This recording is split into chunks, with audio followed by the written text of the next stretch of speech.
Okey, 5 lawan 5 Ni tim jahat, ni tim aku lah. Okay, let's go. First captain, tank, healer. Sorry by the way aku tak apa nak kenal sangat karakter-karakter, semua karakter ni. So kita tengok je lah. Okay, Ichigo je lah aku kenal. Lain dia ni bukan ke apa lah nama anime tu, alamak aku tak ingat pula. Yang Gintama. Betul kan? Gintama.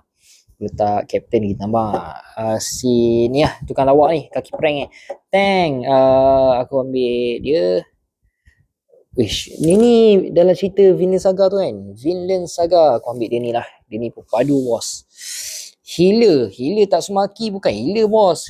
Tatsumaki ni dia lebih kepada apa, gerak-gerakkan barang, telekinesis. Tank, alamak, tak apa. Oi, tapi tak boleh tu, senadi baik korang punya healer. Mana acik? Okey, aku ambil tank dia ni lah.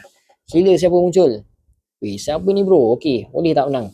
Weh, lose 6-4 Weh, korang rasa macam mana? Patut aku tukar yang mana sepatutnya? Mana aku silap? By the way guys, kalau korang nak dapatkan hoodie anime yang padu macam aku pakai ni, yang ni harga promo sekarang ni bos. Kalau korang nak order sekarang kat tag Shopee yang aku ada letak dalam video. Okay, ciao.